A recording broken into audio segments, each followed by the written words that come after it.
You're Sherlock Holmes? Yes? Alex Dougall is my name. I must talk to you. I'm in desperate need of your advice. Well, come in, my lad. Come in. Oh, permit me to introduce my friend and colleague, Dr. Watson. Watson? Watson?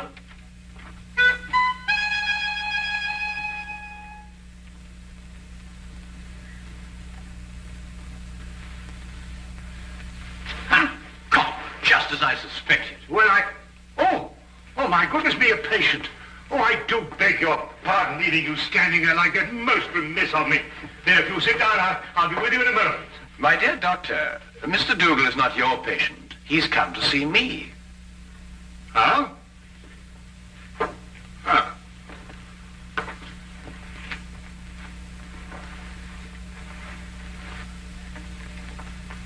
About a matter which I imagine has something to do with the injury you sustained, eh? About a matter which might prove even more disastrous to a certain young lady if she's allowed to marry this man without somebody telling her. But on the other hand, how can I tell her when... You're jumping about rather a lot, Mr. Dougall. Mentally, of course. Yes, forgive me. I'd better begin by telling you that I'm known to most people by a name other than Alex Dougall. Yes? Aunt Lottie. Aunt Lottie? I write under that name in the Daily Observer. I'm a columnist. But Aunt Lottie? I know. It was the boss's idea. I'm really a sports writer. Don't ask me why I was assigned the job, but I do an advice for the lovelorn column. Oh, I see. You mean the readers write into you telling you their problems? And I answer them. The boss thought they'd be more apt to listen to a nice, sweet old Aunt Lottie than a Alex Dougall. Well, of course, he may have a point there, Mr. Dougall. They listen to me, all right. Act on every word I say. And that's what started all the trouble. You'll have to go back with me 2 weeks. I had received a letter from a young lady who identified herself only with the initials S.D. She said that her father had just died and she had nobody to advise her but me. It seems that her fiancé was a man of violent temper and had on one occasion almost throttled another man for even looking at her. She wanted to know if it'd be wise to marry him. I answered her, and a day later in the editorial room, I came to know what I'd touched off.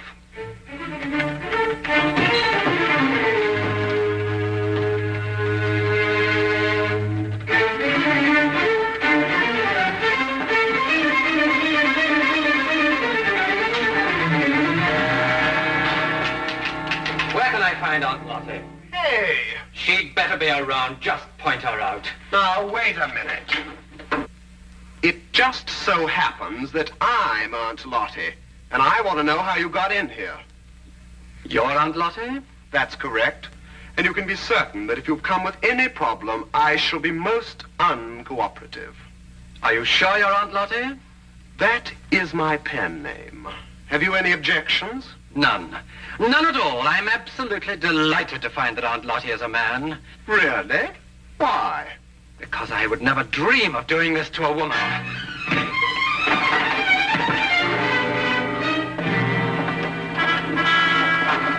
What's the meaning of this? You received a letter the other day from a young lady asking whether it was wise to marry her fiancé, a man of violent temper. That's right.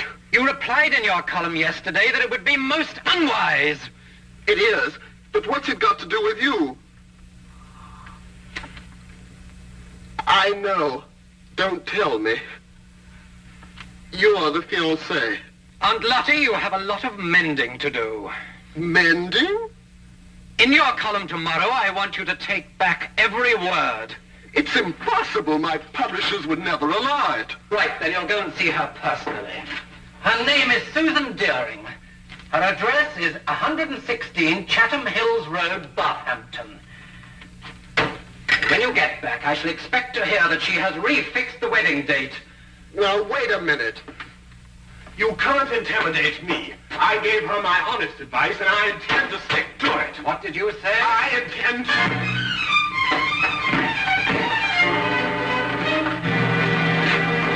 You were saying? I just wanted to know what the address was again.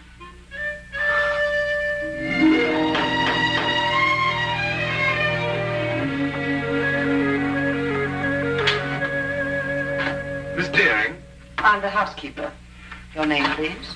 Aunt Lottie. No, I have not been drinking. Come in.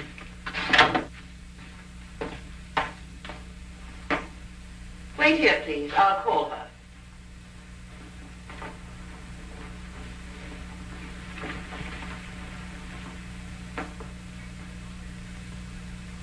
I'd hardly expected when I left London that Miss Susan Deering would be living in surroundings such as this. Most of my readers were shop girls. Girls from a modest background, anyway. But Susan Deering was an heiress. I realized this when I recognized the subject in the painting above the fireplace. He was Oliver Deering, the chemical manufacturer who 6 months ago had suffered a heart attack while pursuing his favorite sport, bicycling. He was undoubtedly her father. How do you do? How do you do? Are you really Aunt Lottie? I'm afraid so. My editor felt it would inspire more confidence than a name like Alex Dougall, which is my own. But I don't agree with your editor at all. Oh, really? I never fail to read your columns. They're always so full of wisdom and understanding. Almost like Father used to talk before he died. Well, thank you. But if I didn't think so, I never would have written to you. Never have called off my wedding. Well, as a matter of fact, that's what I came to talk to you about, Miss Deering. Do you mind if we sit down? Oh, please, yes. Here you're hurt and I've kept you standing. Just a little accident. Nothing at all. Yet. Would you like a pillow or something? Oh, no, thank you. What bothers me more than any little ache is the advice that I gave you in my column. The advice you gave me, but every word of it was so true. It cleared up everything. Well, I felt the same thing at the time also, but after meeting your fiancé, Mr. Murdock... You met Jack? Oh, quite by accident. He struck you. I know he forced you to come here and see me. Oh, no, not at all. Then how were you hurt? I fell down the stairs. It was an accident. Forgive me. It's quite obvious that a man like you could never be forced to do anything against his will. Well, I should hope not.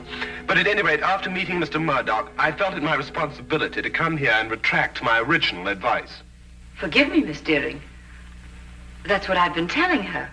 No one is perfect naturally, but Mr. Murdock is eligible in every other way. He has gold mines in Africa, if that's what Tilda means. And I could be sure he wasn't marrying me for my inheritance. But, Mr. Dougall, you've never seen him when he loses his temper. Miss Deering, have you ever heard of a Dr. Freud? No. A young Viennese. He's invented a new science called psychoanalysis. He says that a temper is a perfectly healthy, normal outlet for emotions. It's quite normal. Mr. Dougall, you know so much. That's my job. I'll write to Jack immediately and tell him it's all right again. Good. And if you have a picture of the two of you, I'll see that it's published in the society page under soon to be betrothed. Mr. Dougall, what's the matter? Something happened to my back when I fell. I wonder, would you mind putting one hand on my shoulder and one in the small of my back and pull? Thank you. Mr. Dougall, you must do something about your back. When you get home tonight, have your wife rub it with liniment. I'm afraid that's not entirely possible, but I'll have the man at the club do it anyway. You mean to say that you're not married? I'm afraid not. It seems that every time I meet a girl that interests me, she's not available.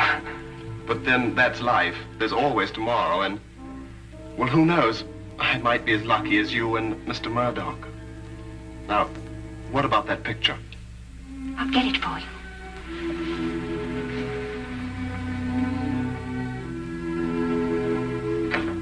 All the way back to London, my eyes kept returning to the snapshot that had been given me, and to Murdock's face. I really hadn't had time to study him when he first came into my office. Everything had happened so fast. But now I had the clinging feeling that I'd seen him somewhere before. But where? And under what circumstances?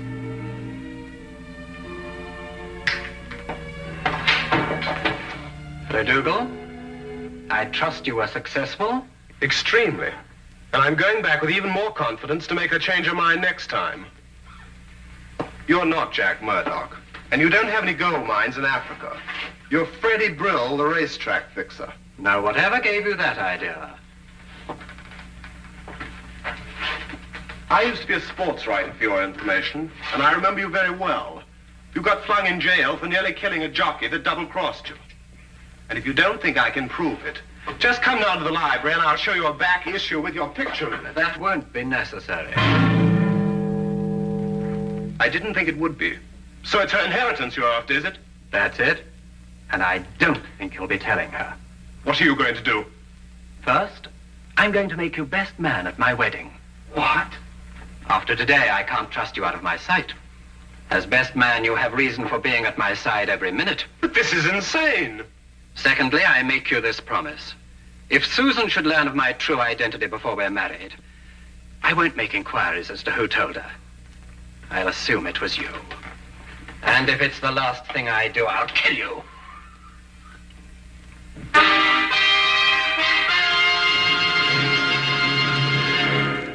Now, we return to the case of the violent suitor. I'm always giving out advice myself, but here I am, strangely enough, asking for it. What shall I do? If I expose Murdock, he'll obviously take his revenge on me. But on the other hand, how can I allow poor Susie to be victimized that way? I see. So it's Susie, is it? Well, up until half an hour ago when I managed to get away from him, Murdock keeps me handcuffed to his side. And naturally, when he saw Miss Deering, I did also. Ah, yes, quite naturally. Well, there's no point in denying it that she does something strange to me. And I found myself wanting to be the groom instead of the best man. That may very well happen yet, Mr. Dougall. But how, with Murdock still in the picture? We'll remove him from the picture. That's simply stated, Holmes. But surely you don't mean to expose Murdock and risk Mr. Dougall's life. No, Watson. If any lives are going to be risked, they'll be yours and mine. Oh! My plans aren't crystallized yet, Mr. Dougall, but my advice to you is to go back to Mr. Murdock and continue to be his best man. You'll hear from me very soon. I'll do anything you say, Mr. Holmes. Thank you, Mr. Holmes. Not at all. Oh, wait.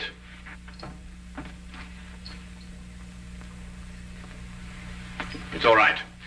I just wanted to make certain that Murdock wasn't waiting for you outside. Oh, thank you, Mr. Holmes. Good day. Good day. Good day.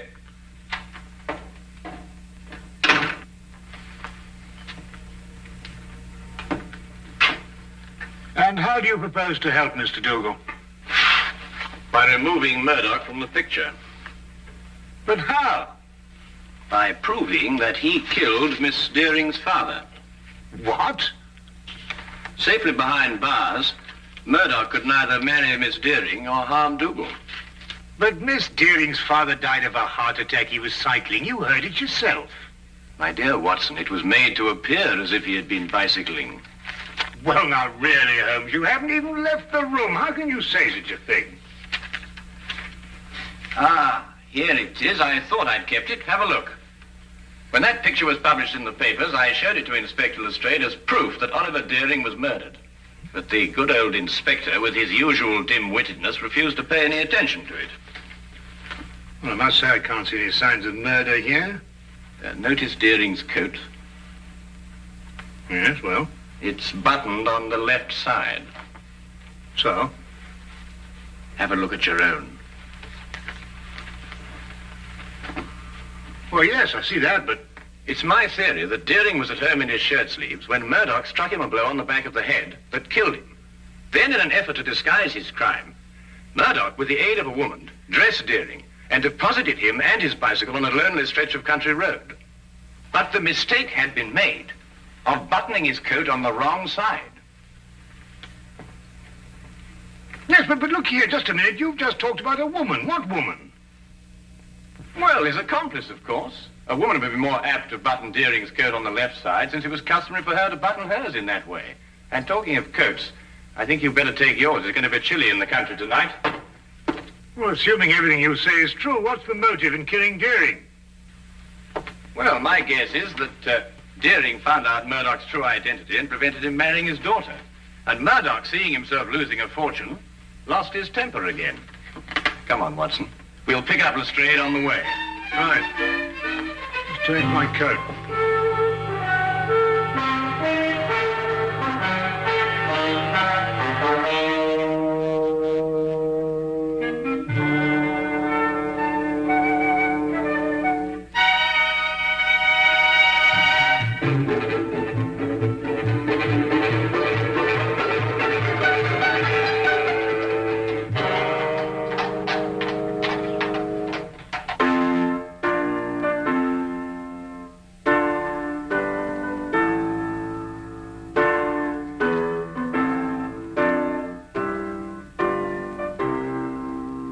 Now what's the matter? I got a twist in my back. Are you still complaining about that? Don't you talk to him like that.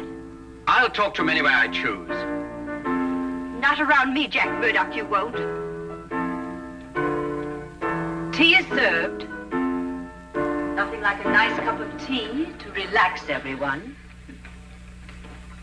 If you don't keep your temper, you'll ruin everything. It's all right, Tilda. I'll pour.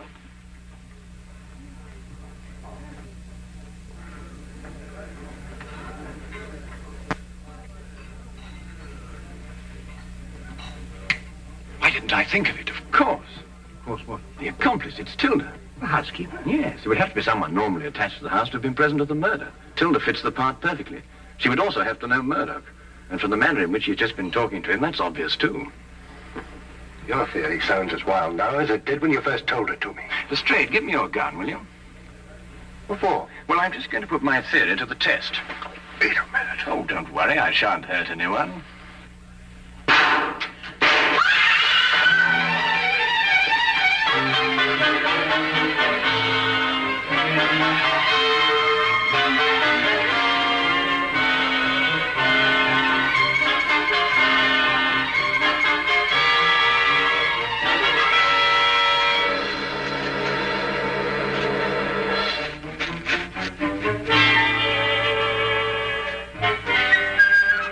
Holmes, what in thunder made you do a thing like this? No time to explain now. They'll have the staff out and search the grounds. If they find us, the whole plan's ruined. Well, now, where's Lestrade? Lestrade! Shh! Lestrade! He was behind us when I last looked. Oh, confound him. If they find him, everything will be ruined. Here, we'd better go and find him ourselves. Lestrade.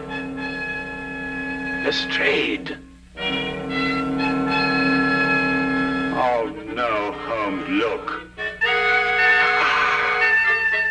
Well. Only the good inspector could have managed that. Well, Lestrade, you look like a stranded whale. What is this thing? It's a badminton net. Were you running with your eyes shut? Here. Holmes, listen. The gardeners, I expect. They're coming this way. We've got to get to the carriage. Come on, Lestrade. Get me out of this thing. Oh, there's no time for that. Come on.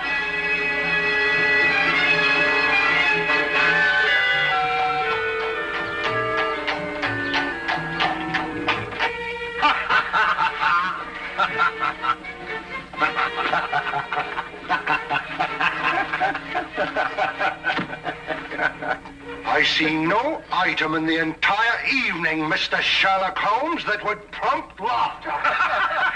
I'm terribly sorry, Lestrade, but I shall cherish the memory of you thrashing about on that badminton court for years to come. I wouldn't find it so amusing, Holmes, if it had been you who had torn that confounded net from its moorings. Lestrade, it was simply a question of going under it after all. And I haven't forgotten that it was your insane behavior tonight that made it necessary for us to be running at all. Yes, what were you up to, Holmes? Those shots, I mean. Yes, I assume there was a purpose. Oh, a very definite purpose, Lestrade. Those 3 bullets were bait for a trap. Odd bait, I must say. I trust it was the perfect bait for our purpose. I only hope that our delayed departure from the Deerings won't make us too late to see the trap sprung. You mean it wasn't sprung at the Deering? There were too many people there, Watson. You see, if my theory is correct, then Jack Murdock's flat should be the place. And I wonder if we can entice this driver to go just a little bit faster. Cabby! Cabby, go as quick as you can.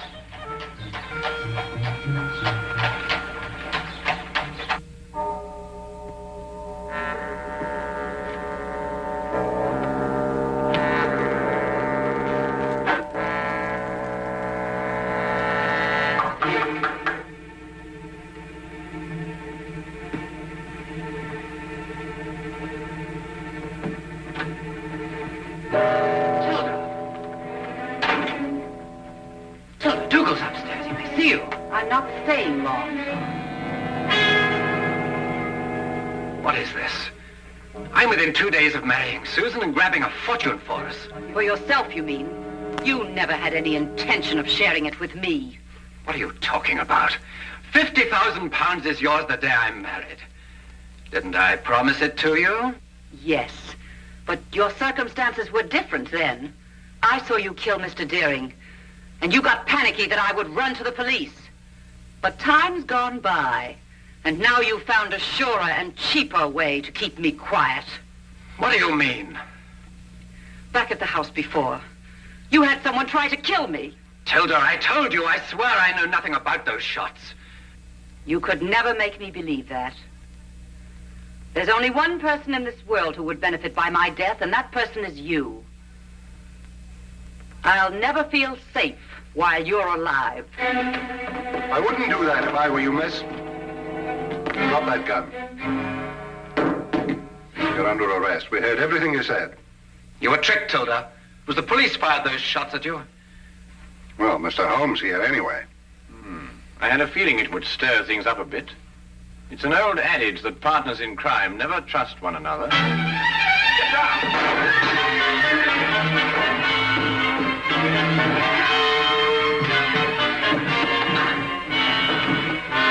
Well, I'll be. I've been practicing my ride ever since I met him. Ah, well done, my boy. Well done.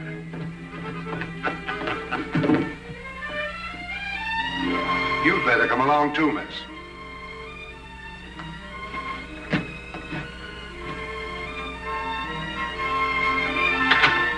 I believe I've outgrown the Aunt Martin label now. I'm going to ask Susan to marry me. Good for you. First thing tomorrow morning. It's too late tonight.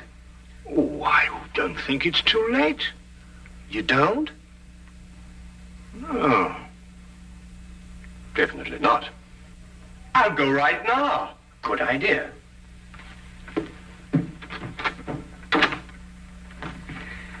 Well, Holmes, you've solved the mystery and brought two young lovers together. I think I'm going to call you Aunt Lottie. What? Oh, no, really, Watson. This time you've gone too far.